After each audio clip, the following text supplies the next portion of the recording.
Welcome, my friends, to episode 17 of The Blind Exorcist. And I am Justin D., your happy host. People like, if I was blind, I wouldn't be happy. Oh, man, I'm happy. You know why I'm happy? Because of Jesus Christ, dude. He absolutely freed me from every demon I've had. And even if there are more, I'll still go back for more exorcism sessions. I don't care. But I have peace of mind. I have a connection with Jesus Christ like I've never experienced in my whole life. This is why I do this, guys. This is why I'm an exorcist. I want you to experience this. I want you to experience it. Setting that aside, I'd like to say to you with the earbuds in, you listening on YouTube, you on the treadmill right now, you outside walking, or you just sitting there relaxing, I want to say from me to you, Merry Christmas. Merry Christmas. I pray that you have a blessed season with family and friends, and that you rejoice and celebrate in the birth of our Savior, the Lord Jesus Christ. And I understand that this is not always a good time for people. So if this is not a good time for you because of the loss of a loved one, my thoughts and prayers are with you. Real quick, I'd like to invite you to rate the Blind Exorcist podcast on your iPhone. All you iPhoners out there, or iPads, you can open up Apple Podcast, go to the Blind Exorcist, tap on rate, and go ahead and give it a rating and type a little description of what you enjoy about the show. Thank you so much for that. And as always, please join, subscribe, and share this out to family and friends. Thank you so much. You guys have been with me about, a year, 15 months. How about that? You guys have been with me now for 15 months. It's been an awesome journey. Each of you that keep coming back and listening, thank you. I do this to educate people that this is legitimately real. Like, demon possession is real, just as real as any psychological or mental health condition. And as you guys know, I always say it needs to be a combination of both. You have to have exorcism and psychological help to really heal up and regain who you are as a person. So sometimes it's just part of the equation. Sometimes they just want to get rid of demons and think it's okay, but they're still not whole because they've not psychologically dealt with the traumas. And likewise, some people just go the mental health condition route and get medicated and go through counseling, but they've not dealt with the demons, so they're not whole and well as a person. And this truly can happen. You literally can become who Christ intended you to be by combining both of these practices. So, setting that aside, I was recently interviewed by a guy in the Ukraine, Bohdan, and he is about, I think he said maybe 5 miles from Kyiv, the capital. So he's literally right in the midst of this war over in the Ukraine, between Russia and the Ukraine. And he contacted me to interview me about exorcism. I absolutely love it. Now, I have people contact me that I'm not going to participate. For example, I had someone get a hold of me that wanted me as a Christian exorcist to come to a home with a psychic, a channeler. I don't remember what the other people were there, but they wanted me to expel a demon out of somebody, and they were going to trap it. I kid you not. I'm not making this up.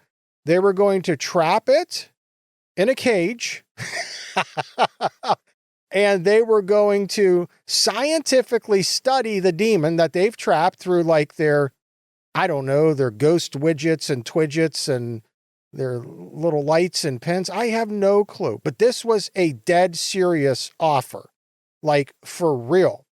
And so I get things like that here and there, but then I get some really, I guess you'd say, more up my alley kind of invites.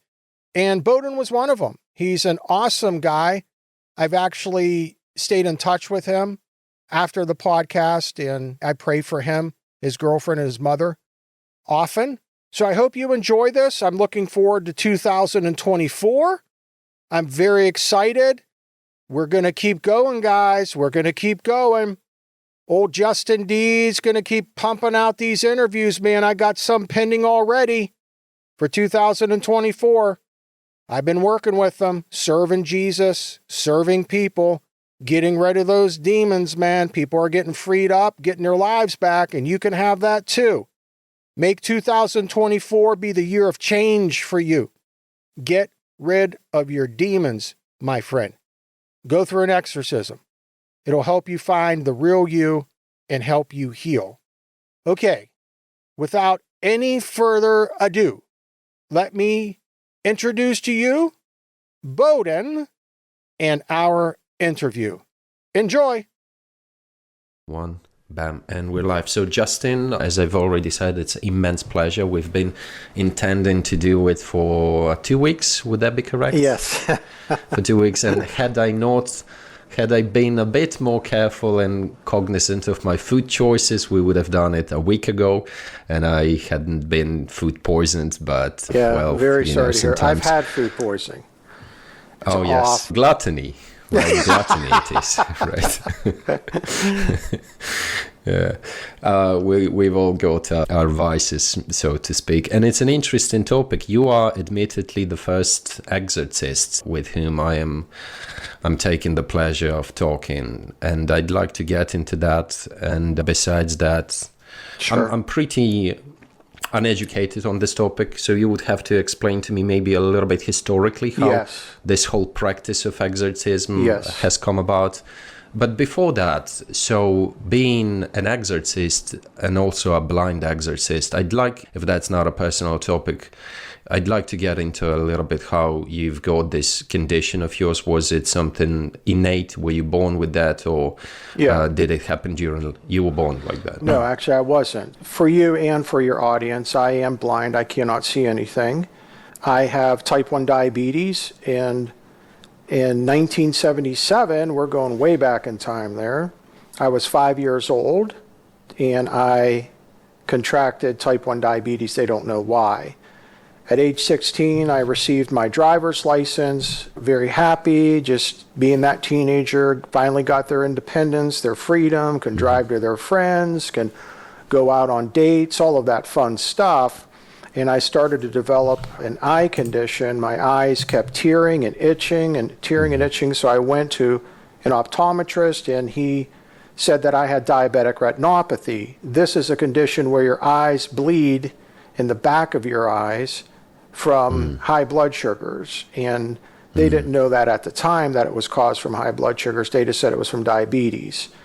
Within a year, I'd lost my eyesight. I was blinded from the laser treatments. They would shoot laser in the back of my eyes to cauterize the bleeding blood vessels, and this was done manually.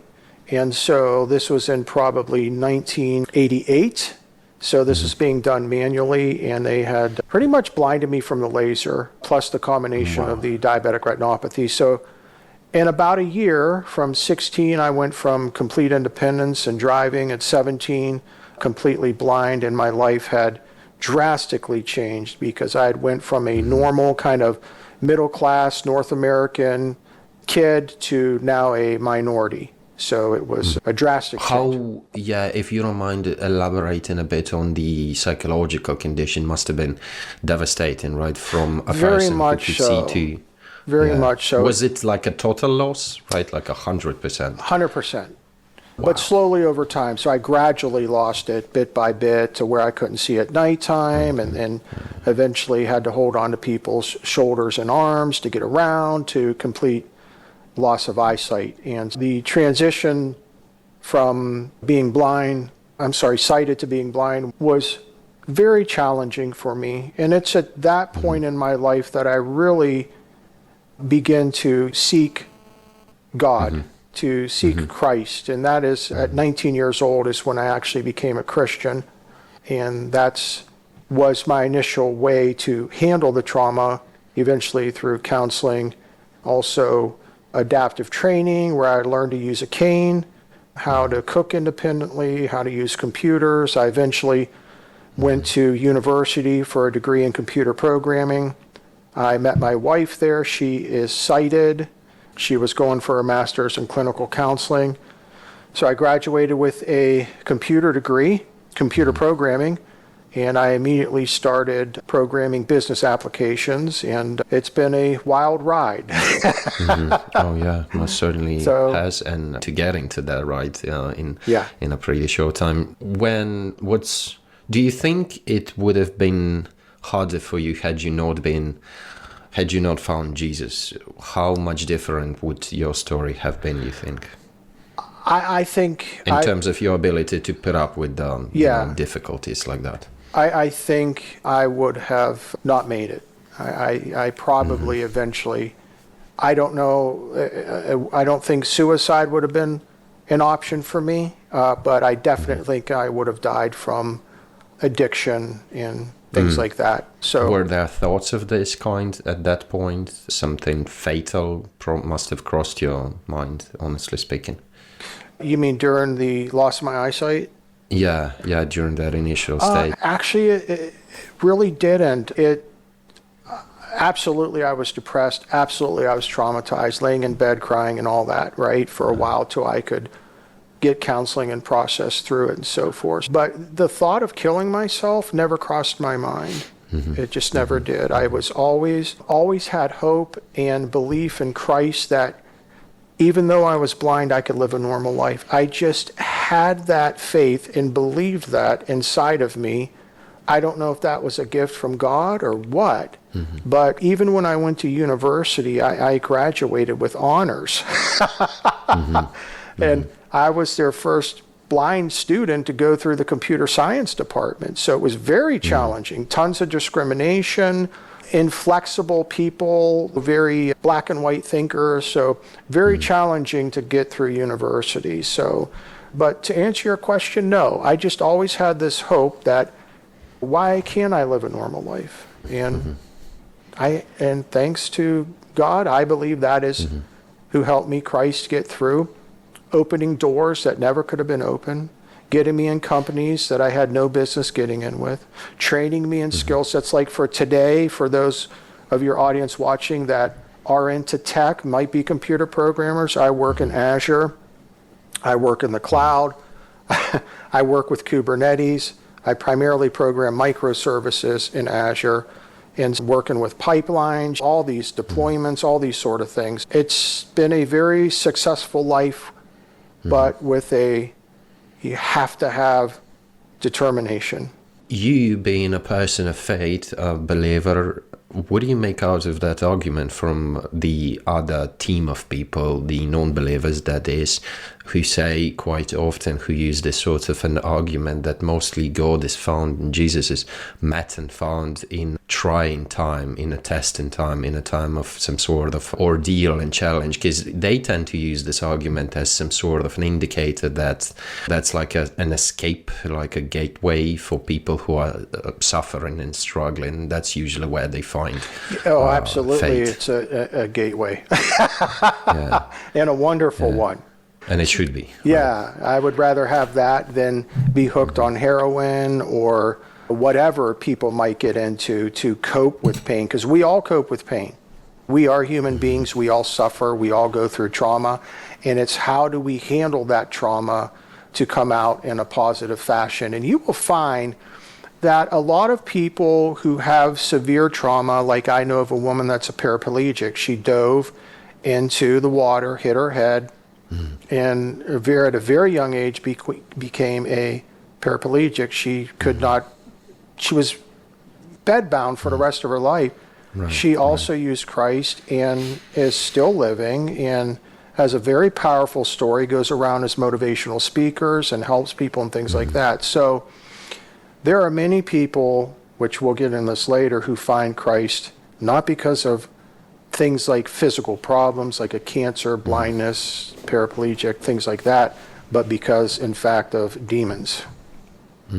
Oh, yeah, that's interesting. That gives me a nice excuse to get into it. Yes. Just for a couple more seconds, I have admittedly repeated this phrase a couple of times. Perhaps perhaps those 5 loyal listeners and viewers of my YouTube channel, they will blame me for repeating this phrase, but I say it's a beautiful phrase that was said by my favorite guitar player, John Frusciante of Red Hot Chili Peppers. He said that everybody has got a hole in a heart size of God, and everybody feels that hole differently. So I just want to say that, to me, the argument that people find God in the most trying, testing, ordeal moments, that is not an excuse. That doesn't serve a reason why religion is weak. It's just that it must be like that. Yeah. Maybe not always, because it's nice to thank God. And I say thank God, admittedly not even being devoted religious person, but I say it's nice to thank God when things are fine, when things are going nicely. And there are plenty of people who find God when things are perfectly fine. It just depends. I know people who are extremely wealthy who found God in the midst of all of their success. And there was no trauma. It was just a drawing. Would you say, as a prerequisite to find God, should there be some void preliminary? Should there be some sort of urgency? Because I think that's what everyone's doing in life. And I see this so often as an exorcist. Everybody has a void. Everyone has been through trauma, and we're going to try to fill that some way. For one person, it's becoming the best athlete they can be. For another person, it's becoming the best CEO of a company that they can be. So they're all, and then for others, it's getting into supernatural practices to try to heal themselves and to become a better person. And there's, I think the void, bottom line, is universal. I just do. I think, and You mentioned the word demons. Tell me if demons are real. Stay with us. We'll be right back. Are you waking up feeling overwhelmed by depression, anxiety, loneliness, anger, or addiction? Despite your efforts with self-help programs, books, spiritual practices, or counseling, do you feel like nothing has brought lasting relief? If this sounds familiar, I want to offer you a different approach. Exorcism is often overlooked, but can be a vital part of finding true healing. It's not like what you see in movies. It's a compassionate process aimed at addressing deep-rooted issues that might be causing your suffering. Demons can contribute to our struggles, and I'm here to help you confront and overcome them through the compassion of Jesus Christ. Visit my website at justind.com and take the first step towards a brighter future. Book an appointment today, and together, let's start your healing journey.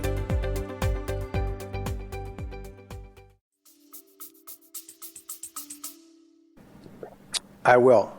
And let me share a little bit, because I am a Christian exorcist, right? I have a Christian worldview perspective.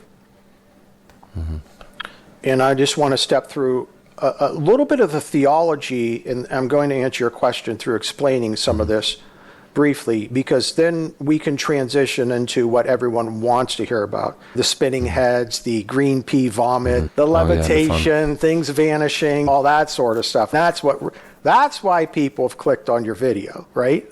Most realistic. Yeah. So let me explain from a Christian perspective how we believe, what we believe about Satan, what we believe about demons, because that's going to play into why is there exorcism. And I think it's important, like you mentioned in the beginning, to have some kind of historical understanding so people can understand, what is this exorcism, where did it come from, when did it start, all these sorts of things.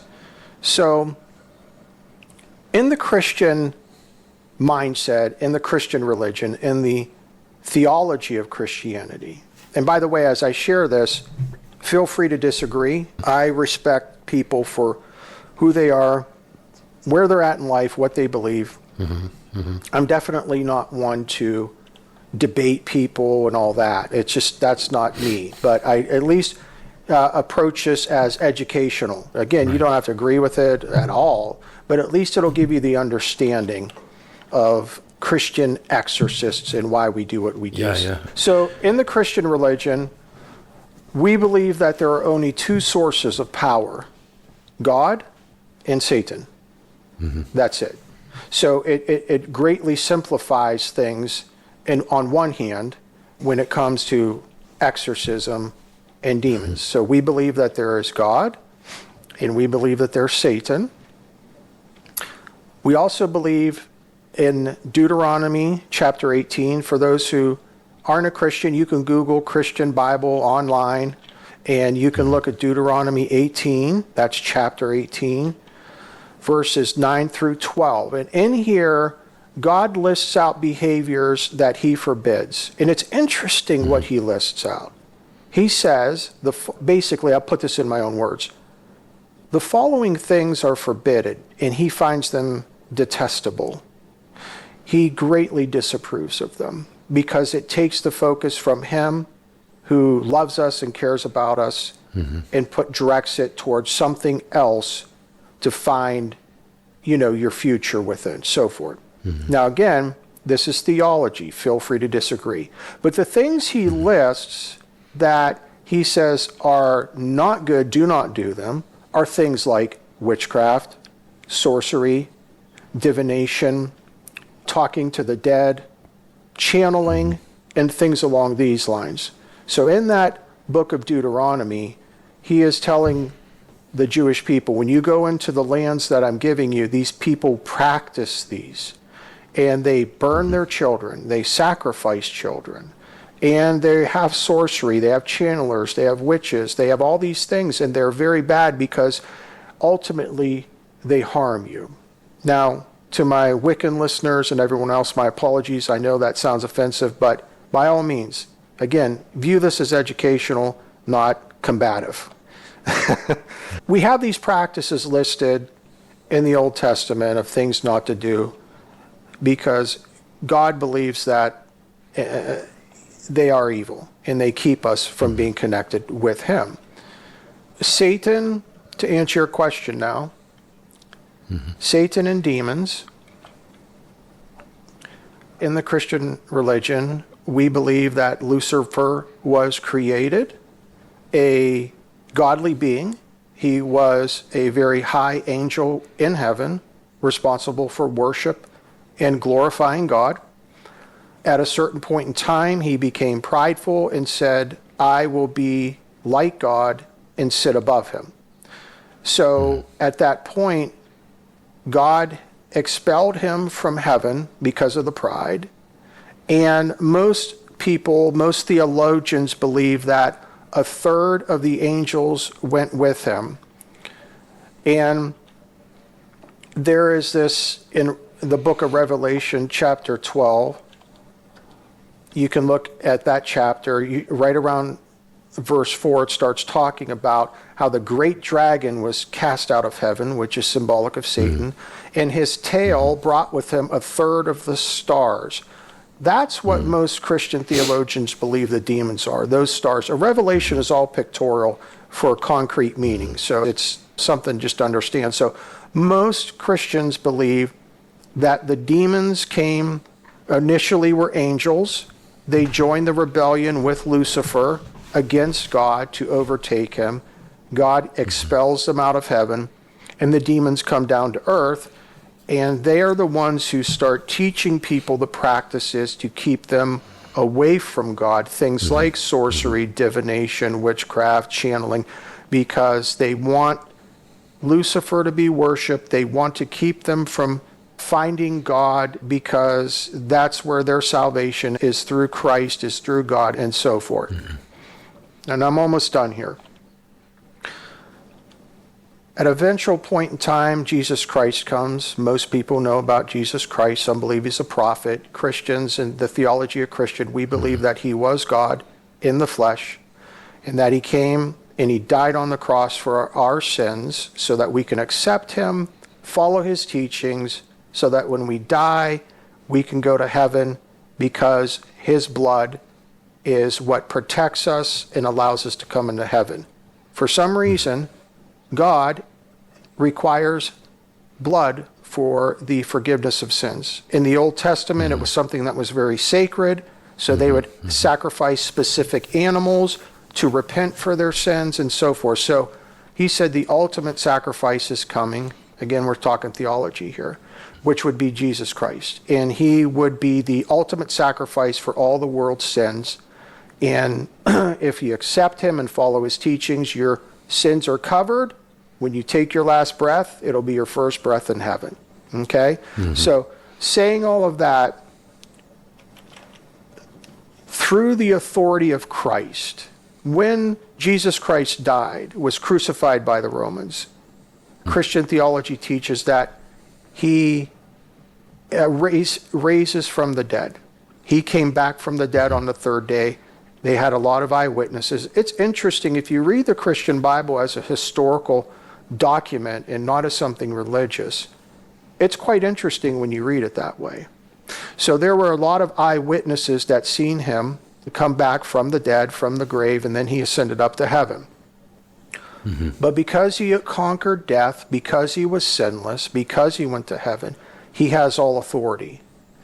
And it's through that authority that he conquered Satan, he conquered the demons, that we're able to use his authority, his name, to expel demons out of people who have them and want to be free. Jesus said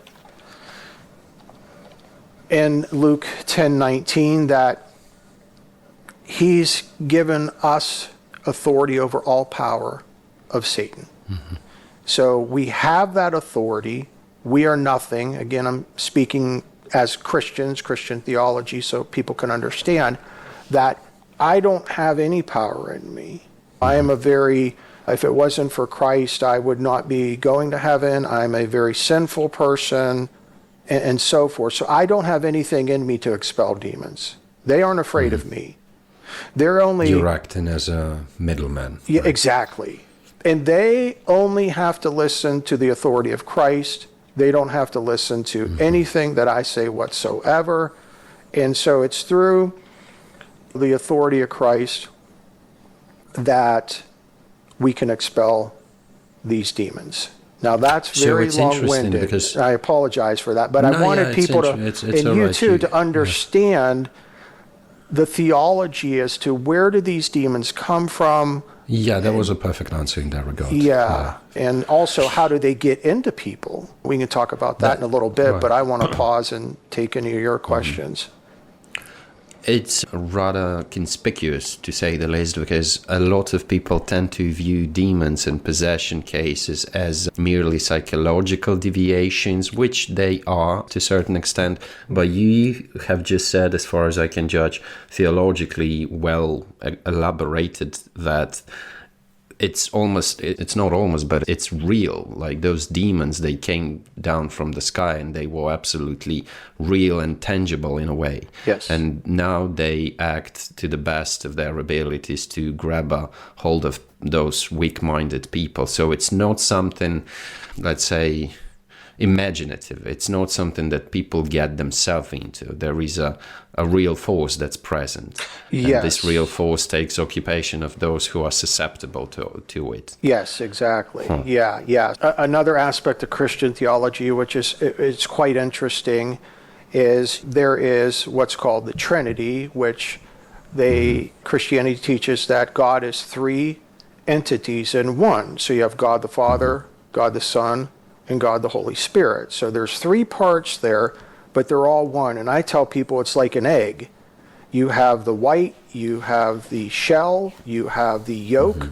It's three parts of an egg, but it's still an egg. So why do I share that? Because in Christian theology, it instructs that when we were created by God, we were also created in three parts. God is three parts, so we are three parts. So we have our soul, and that is our emotions, our thoughts, and how we think and how we feel, our fantasy, all of that sort of thing. That is what's called the soul within a Christian context. There's a lot of different definitions for what a soul is, but that's one part of our being, our soul, which is typically our mind, our thoughts, our emotions, how we feel, our fantasies and imaginations. That's considered the soul. Then we have our physical body, right? Our hands, our skin, our skeletal structure, our anatomy, our muscles, our tendons, right? So that's a second part. The third part is the spirit. And that's the part of a person that lives forever. And I personally believe that when we look into the mirror, even though our bodies age, there's a part of us that we can identify with that says it's not aging. And that is that spirit.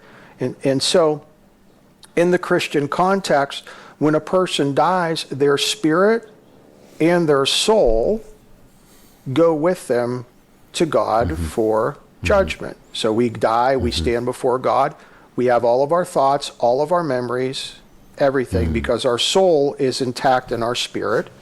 And so at that point, it's, hey, have you accepted Christ and followed him? Yes, then, okay, your sins are covered through his blood, come on into heaven. And if you're not, unfortunately, you have to go to hell. That's tough to say. People don't like talking about stuff like that, but that is, and not only a Christian religion, but many religions teach about hell. And God doesn't want, in Christianity, God doesn't want anyone to go to hell. That's why he sent Christ. Hell was made, and here's the kicker, here's what I'm getting at.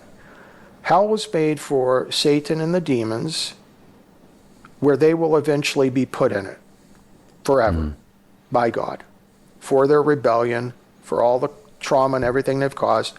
Satan and the demons will be put in hell.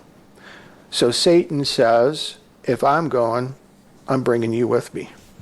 I'm not going alone. So any way he can derive ways to keep people from finding Christ and serving him and getting to heaven, he'll do it. It doesn't matter what it is. And demons enter the soul of a person. So they come into their soul, their mind, their thoughts, their emotions, their imaginations. They cannot go into the spirit of a person. That is sacred.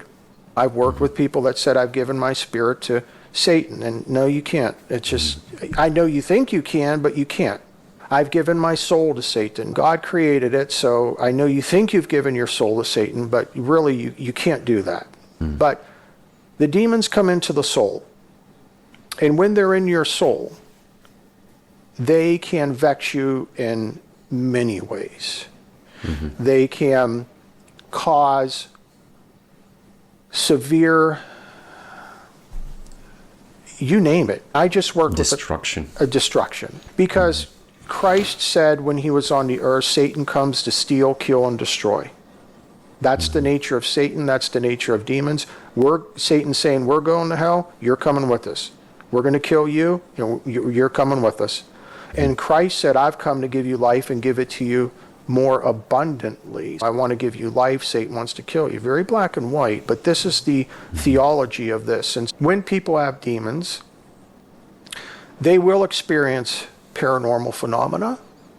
And sometimes it's just they're constantly hearing voices of, you're not good enough. You'll never amount to anything. Kill yourself. Or they look in the mirror and they hear, you're fat.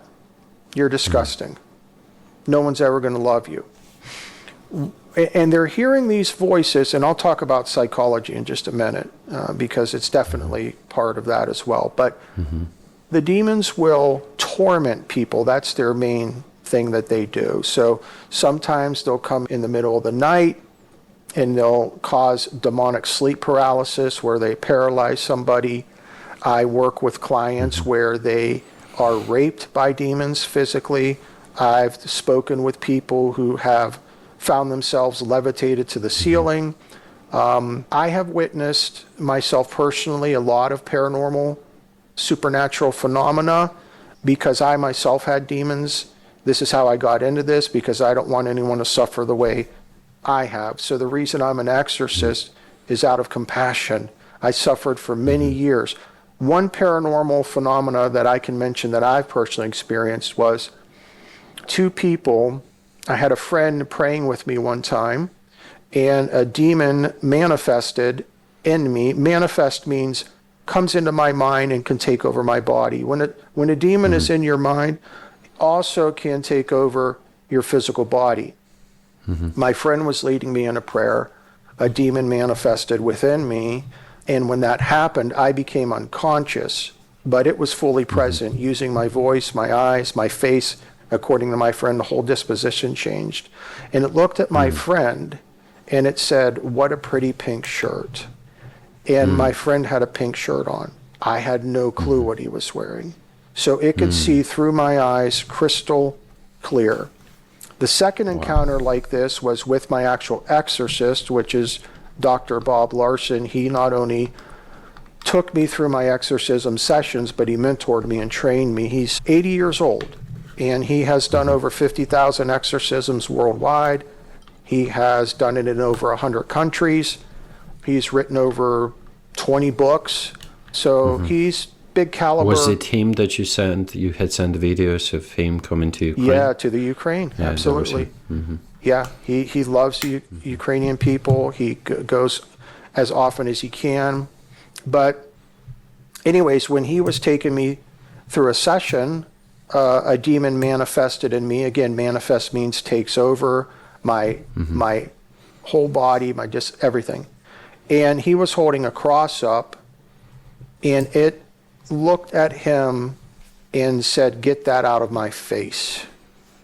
Take that out of my face." So it could physically see the cross. I'm blind, just like how him and I were on a Zoom session. He's out in Arizona. And so anyhow, just how you and I are talking, I can't see you. I have no clue what you look like. None whatsoever. But the demons looking through could see him perfectly fine. So those are a couple paranormal situations that I've encountered myself personally. And a lot of my clients experience these things as well. So you had previously mentioned this phenomena of so-called sleep paralysis and how people tend to some people find themselves levitated up the ceiling. Some have some kind of sexual encounters. You must have heard, I'm sure, of this phenomenon called lucid dreaming. How you go about that? It appears to be a rather common experience. Some people report being abducted by UFOs. Some people report some religious instances. Yeah, how do you explain that? From a Christian perspective, again, there are only two powers, God and Satan. So it makes it pretty easy. If someone's being abducted by aliens, it's demons that are masking as aliens. And we have worked in our network of exorcists with people who have been abducted by aliens, truly believed, and it was demons. So they went through an exorcism, the demons were expelled, and all of that stopped. So we've worked with ghost hunters, where they go out with a voice box. One young lady went out to the graveyard and put the voice box down on the grave and turned it on, and a voice started speaking through to her. She got demons from that. And why is that? Because in the Christian perspective, there's only two powers, Satan and God. And so she was being tormented terribly by demons, physically attacked, assaulted, complete isolation, depression. None of this was existent in this young woman until she started experimenting with that. No matter what it is, from a Christian perspective, we're always going to come back to two powers, God or Satan.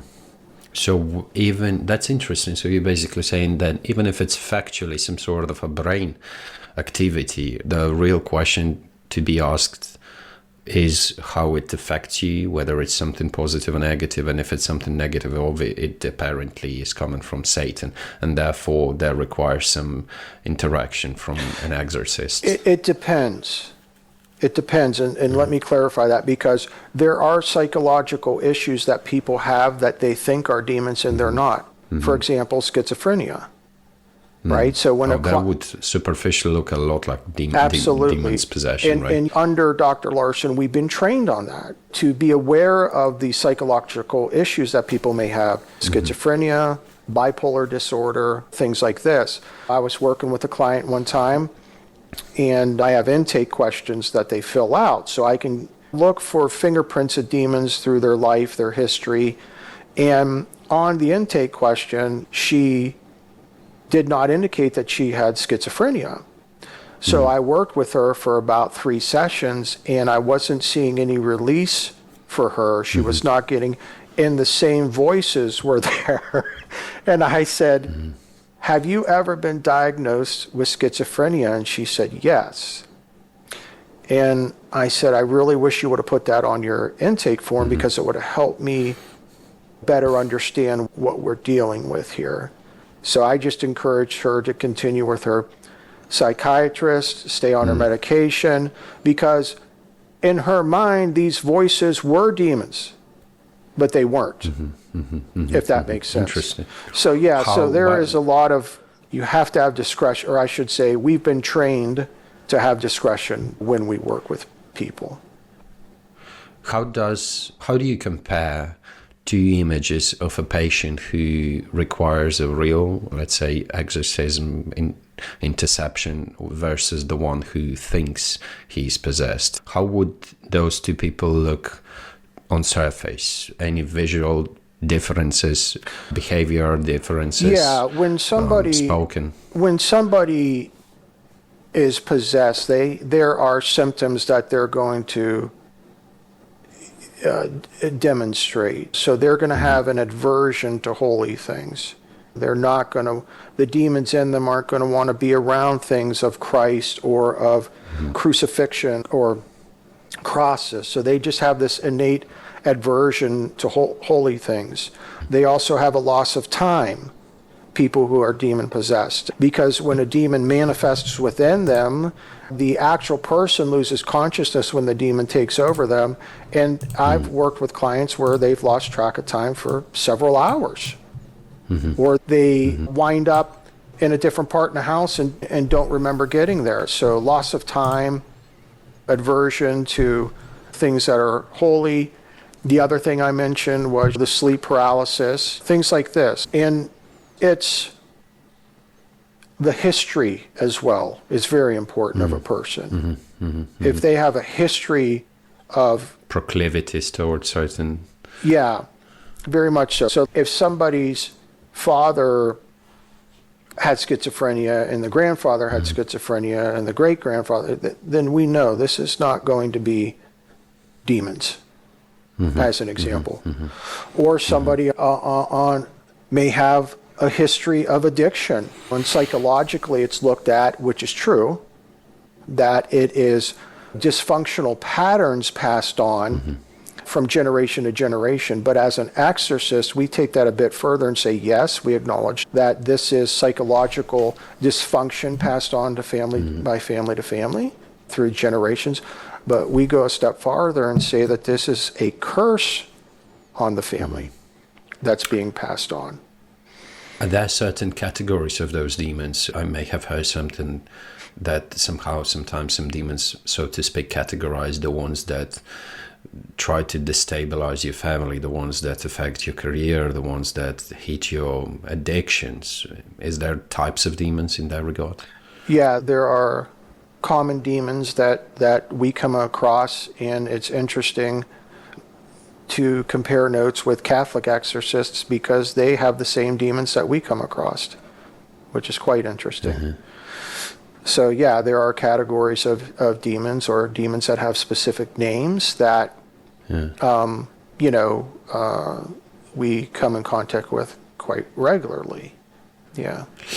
If a person, say, is suffering with a known vice, I would call it a vice, alcoholism, for example, right? Yeah.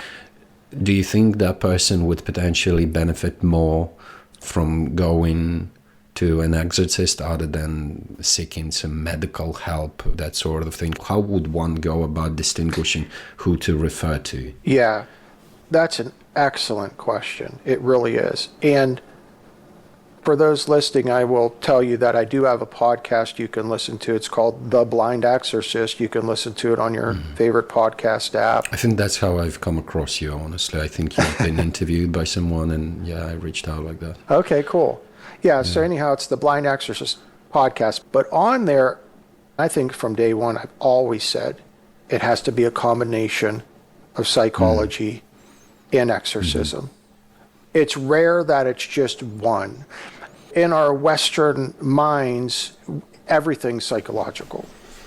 There are not demons. There is no supernatural realm.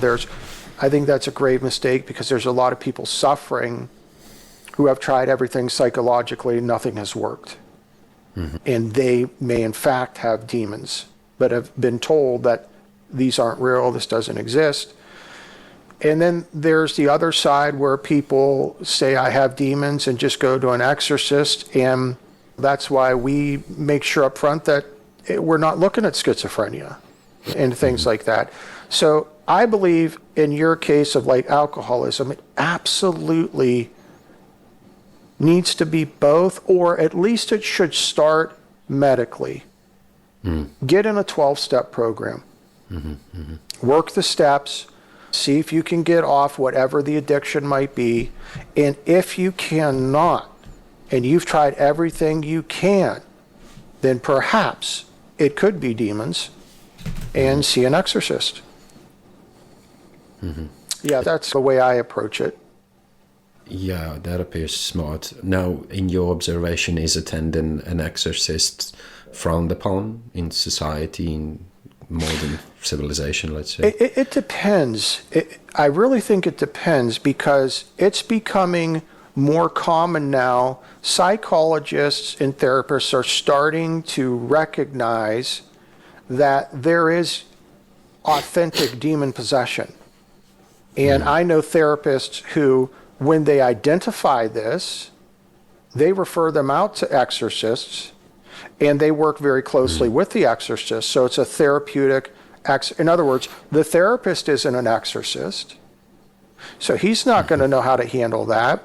So he will refer them out to an exorcist, and they work as a team. This is starting to become more commonplace.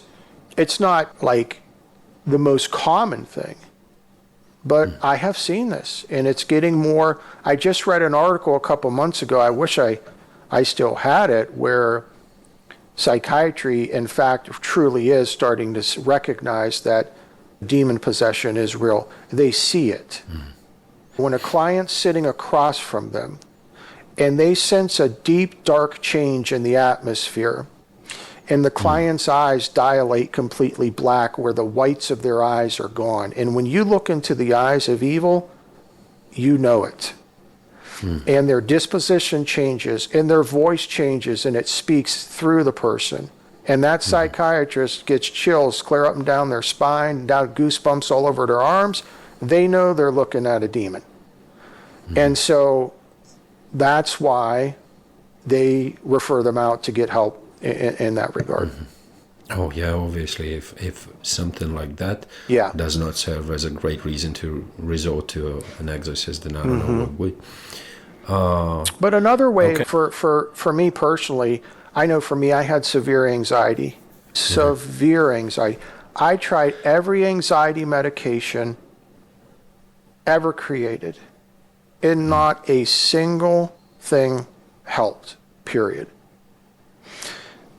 When I went through my exorcism sessions, my possession was very severe. I went for 14 months, pretty much on a weekly basis, sometimes every other week, but I had a lot because I started when I was 48. And through my exorcism sessions, at a certain point in time, all of my anxiety, every addiction I ever had, 100% legitimately stopped, as if I've never had it, never had it. I suffered with anxiety probably, 25 years. And so that's another sign that I tell people, like, if you've tried everything psychologically and nothing seems to help, like when you take anxiety medication, it should help you. It may not fully take it away, but it should make it tolerable where you're not crippled with anxiety and things like this. But if you've tried everything there is to try and nothing's helping, who's to say it may not be demons? It's not going to hurt anything to go with and go see an exorcist. Yeah, now, I imagine it will take a lot of open-mindedness and flexibility of people's way of thinking. A lot of people would just restrict themselves to start with. Yeah, and sometimes people just say, this is what I got, this is the best it's going to get. I worked with a client a couple weeks ago. He was in complete isolation. Oh, this is amazing. This all brings me to tears. 26 years old, complete isolation, can't come out of the bedroom.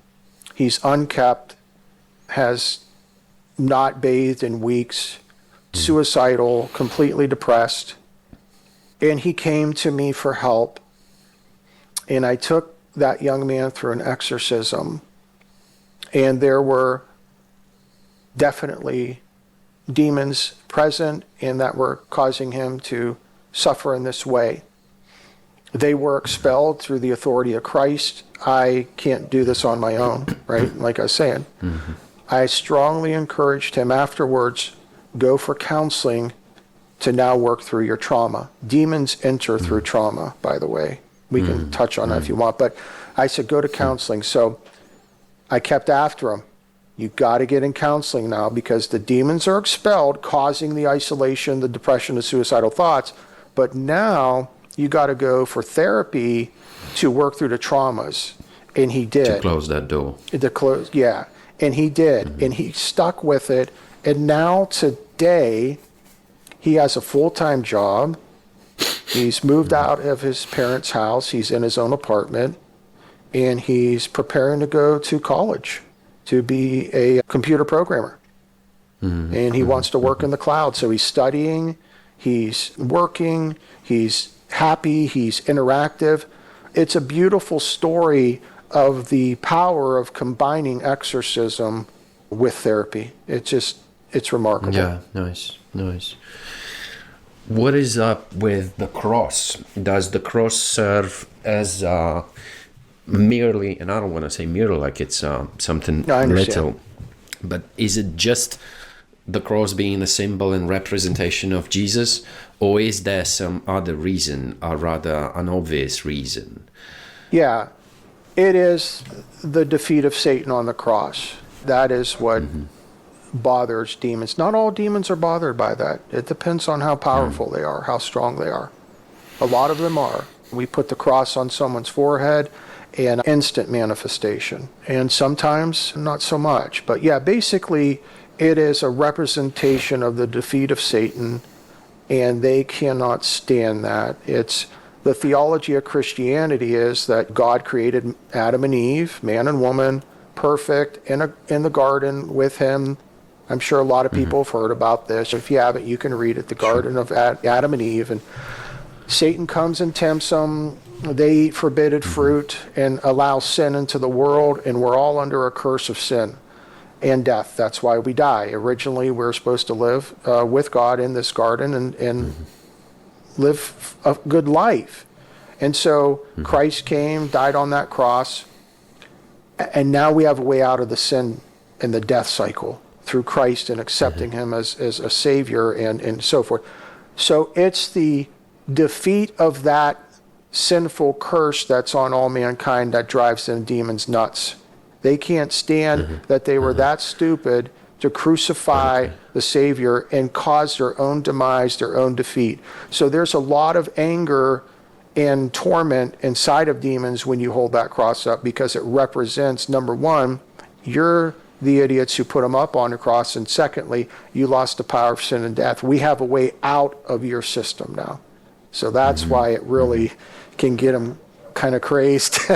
That's the weak spot. Yes. Right. Yeah. Rub it in. Yeah, absolutely. Being an exorcist, are you annoyed by all these numerous movies that keep coming out, and some of them are good, majority of them are bad? What's your attitude to those? It's Hollywood, right? Hollywood's out to make money, and they always have been. When I was sighted, I watched the original Exorcist movie filmed in the 70s where the girl's head spinned around and she's vomiting out green pea soup, and at the end the Is that too far off?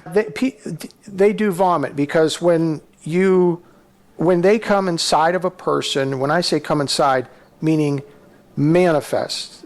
Remember, demons will come into your mind, and when they're in there, they can control your voice, your body, they can control your thoughts, compulsion is a huge attribute, behavior to demons, always compelling you to do something. But they will vomit. And sometimes they do that when they're being expelled. just because they're under such intense pain themselves.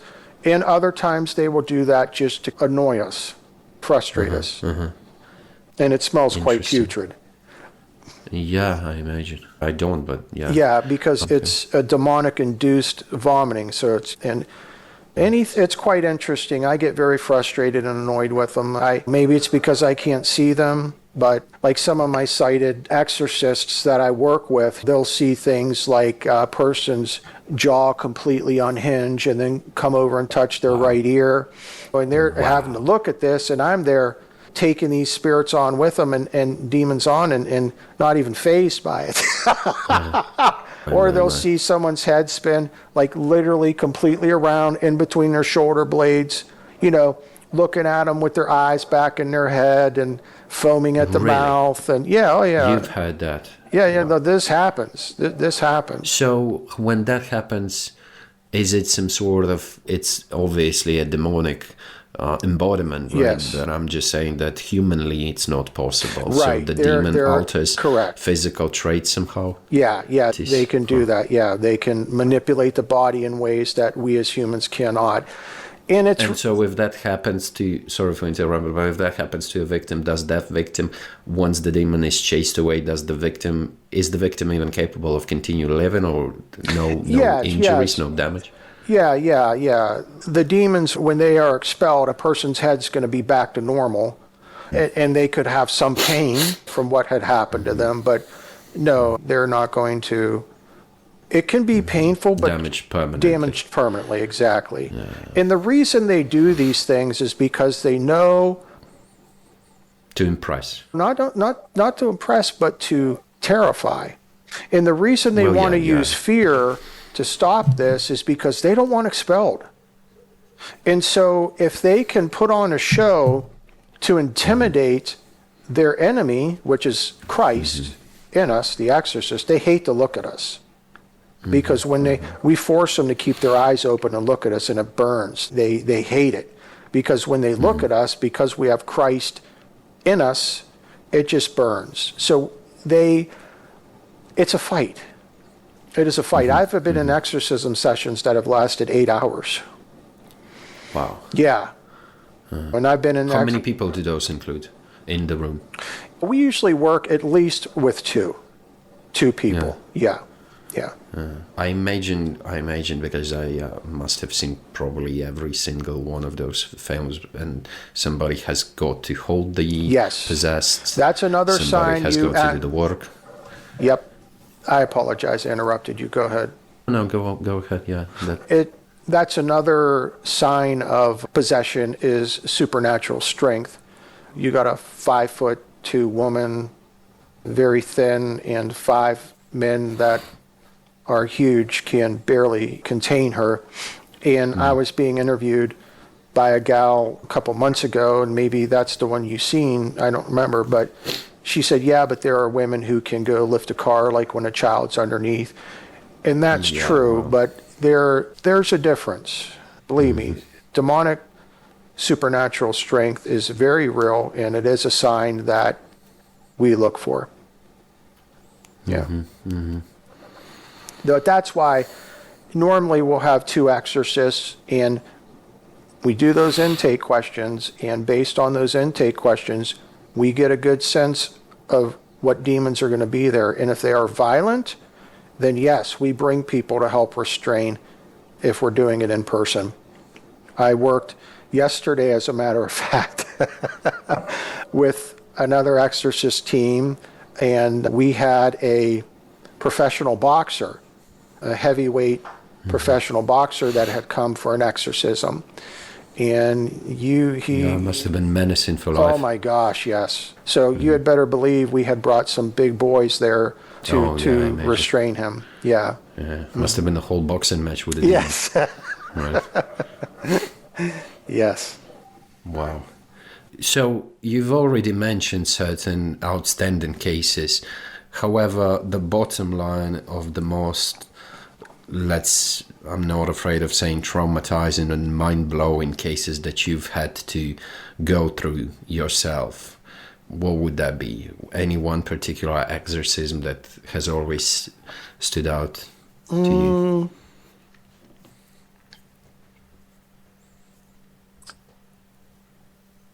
I wouldn't, no, there isn't any that, because it's normal for me, so nothing really stands out, if that makes sense. I've worked with clients who have had scratch marks and bite marks from demons physically on their body. So there are these paranormal objects moving, glasses across the... Moving or straight up flying? Yeah, flying, yeah. And flying. Lights Wow. coming off and on. That's another interesting thing. Like, we cleanse homes because houses can be possessed, not just humans, which is interesting. So a lot of times we'll have to go through houses to cleanse them because there was a murder in the home. There might have been a suicide in the home. There could be occultic, satanic rituals performed on the grounds. There could be Indian burial sites where there's shamans and people buried there. So you get a lot of demonic activity. And people will contact us and say, I have a ghost in my house and can you come help? And it goes back to what I said originally. In a Christian paradigm, there's only two powers, Satan and God. That's it. As exorcists, as Christian exorcists, we don't believe in ghosts. They are demons. We believe as a Christian that when someone dies, their soul and their spirit go in front of God. They're not left on the earth roaming around. So when people say, I see my grandfather sitting in the chair for me, that's not grandfather. That's a demon. And they can shapeshift. That's one thing demons can do. They can shapeshift into anything they want. I worked with a woman that was actually I have worked with her a few times, but she was in astral projection, and she would leave her body and go out into other planes of existence, and she could see and hear what her neighbors were doing and all these. And this sort of stuff is real, man. This is what people get involved in, but it's normally when someone decides to become a Christian that the arts that they're using and practicing turn on them in a very vicious way. As long as they're not serving Christ, the demons are fine. As soon as they turn to Christ, then all hell breaks loose. Because they put a lot of investment in that person to get them to go to hell. Because remember, Satan's philosophy, if I'm going, you're going. So if they have someone practicing arts that allow the demons to be in them, and then someone becomes a Christian, they're gonna go nuts. And that's when they contact us. So just throwing some more stuff out there to tickle your audience's fancy. Right. That's it. Do you use spells? Do I use spells? Yeah. No. And by spells, verbal, We primarily do curse breaking, and let me explain from a Christian perspective how this happens. A demon just can't enter you. It has to have a legal right to enter you. So if I pulled out a contract, I wish I had a piece of paper, but say I pull out a piece of paper, okay, and it's a contract. And I say to you, your name is Bohdan? Is it? Yep. Okay, I'm just checking because the screen reader I use oftentimes speaks people's names incorrectly. Okay. No, that was good. That was good. Strangely, people that could read it perfectly mispronounced it. Okay. Yeah. So it's Bohdan and Justin. So say I pull out a contract, and I say Bohdan, I lay down the contract, and I write some terms on it. Now I'm talking, this is like a spiritual contract, right? People don't realize this, but a demon just can't enter you. It has to have a legal right through things we've interacted with, whether ignorantly or willfully. It has to have a legal right, an open door to come into a person's mind, to their soul. So I lay out a contract, and I lay out terms. I say, if you visit a psychic, and if you use tarot cards, and if you participate in seances, and I'm writing out this contract, I have a legal right to enter you. So I lay this contract down in front of you.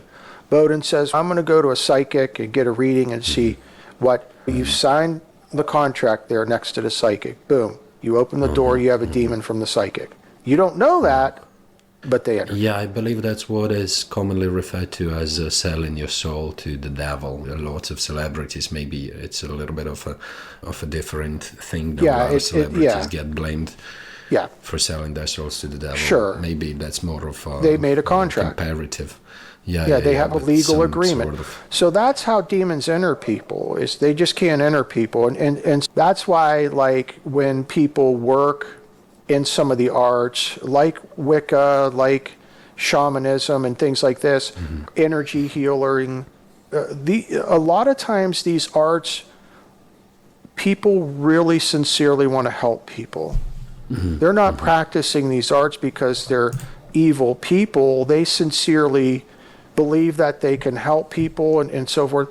And what happens is they don't understand that they're opening up doors, legal agreements for demons. They think that they're spirit guides. They think that they're familiars, that they're helping, that they're gifted, they have special abilities, and these sorts of things.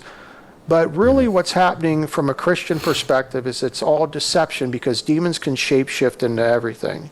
And we work with people who come out of Wicca and they have demons from the practices. We work with people. I just interviewed an energy healer that went through an exorcism.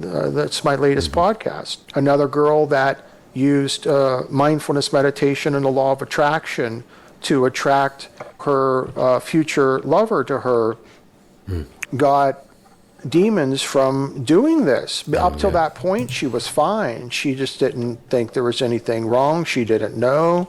And you can check that out on my podcast. It's called Phoebe's Story, From Spiritual Exploration to Exorcism. Also, those people who use all sorts of attraction meditations, or I don't know if a prayer is applicable here, they are bound to get some kind of entity on themselves. Yes, I've always been skeptical and a lot of those people... things. Yes, absolutely.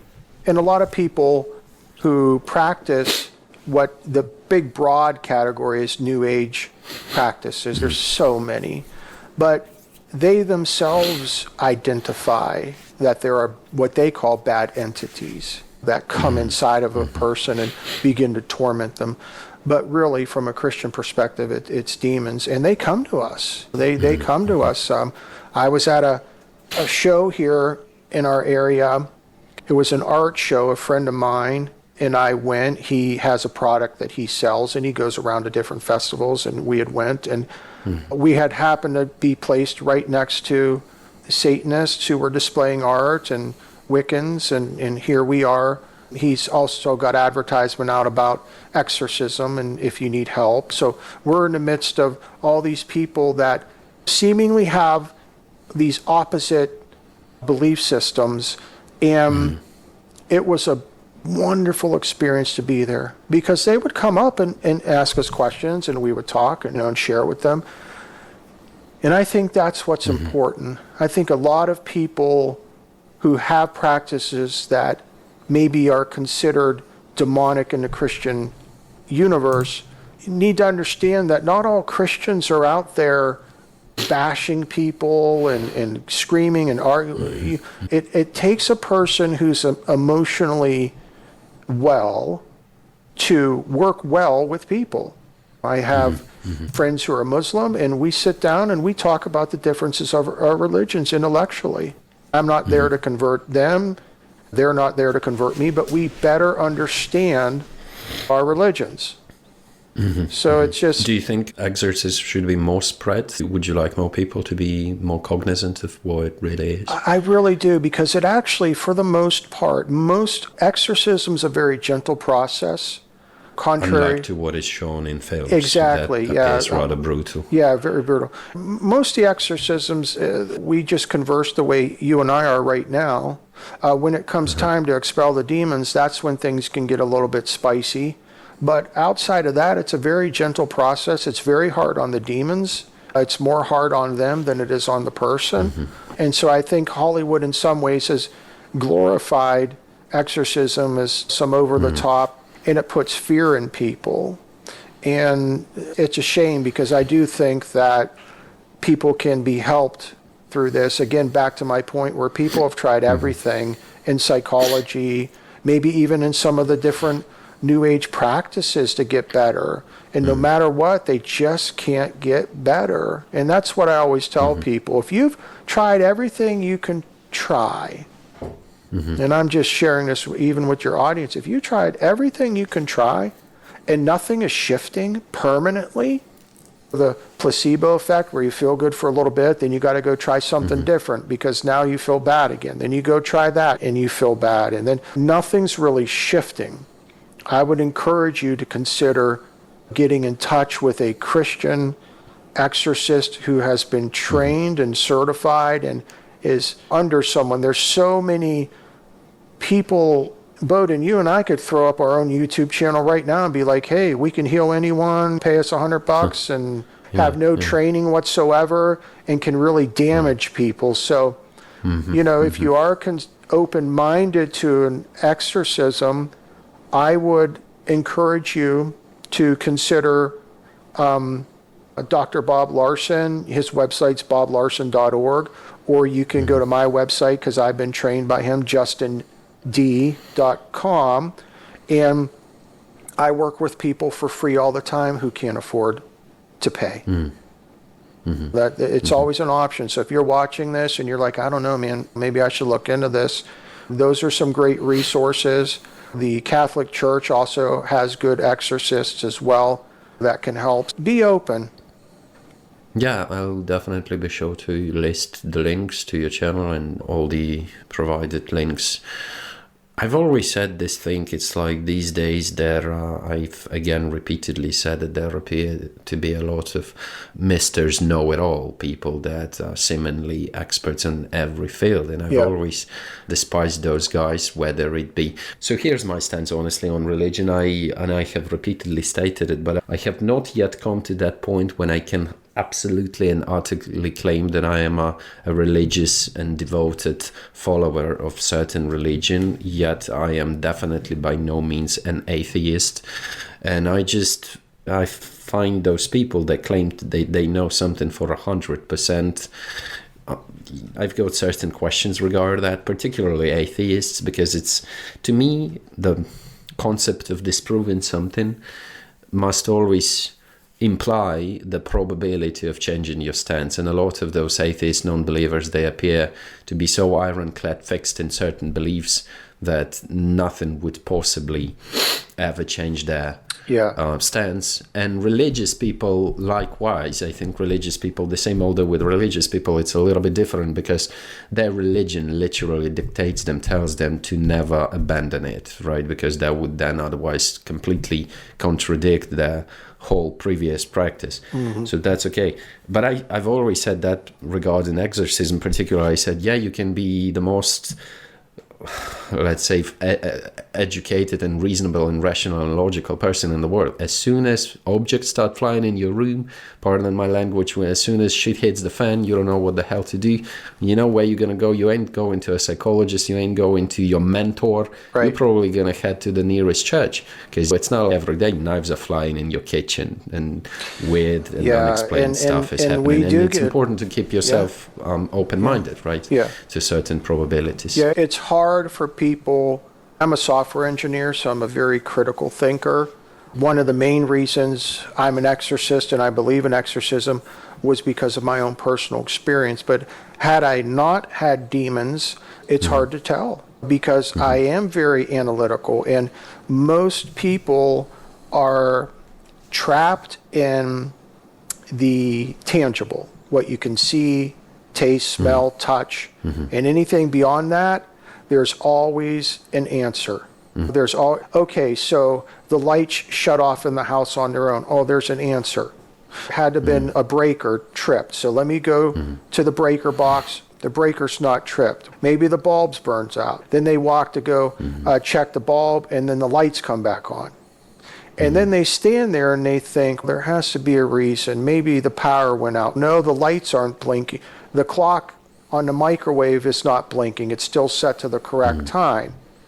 I don't know, but there has to be a reason. So when they come across things like that they can't explain through logic, they just dismiss it as, I don't know, and then they move on. But what they really need to do is say, now wait a minute, is it possible that what just happened could be supernatural? Because not everything does have a logical answer. A lot of the times it does, but not always. And it's in those times when you don't have an answer through logic that you should contemplate and think, is there really a supernatural realm? And that's how I encourage people who are very critical thinkers and things like that, because I personally believe that most people, not all, but most people have experienced something supernatural in their life. And sometimes, multiple times, and sometimes people are just afraid and they don't want to admit it, so they just deny it and reject it. And other times it's just people can't find a logical reason as to why something's happened, so they just dismiss it and move on. But it's important, I think, for people to understand that there is a supernatural realm. If we look historically at all countries, all cultures, from the beginning, people have worshipped gods. The artwork, the paintings, the ceremonies, everything. So it's, how can we just exclude all of that and say, you know what, there is no supernatural realm? They were just old and archaic, and they were not as intelligent as we are now in today's times. No, I think people do experience a lot of paranormal situations, and there are poltergeists. They are real. We deal with them. And poltergeist just means demons that harass inside of a home. And that happens. It absolutely does. Those films and stories and books, though called fiction, could not have been based on nothing. They could not have been based on an absolute far-fetched supposition by some author with a rampant fantasy. Something must have sparked all of those stories. Something powerful. Right. Last but not least, have you ever been scared in your practice?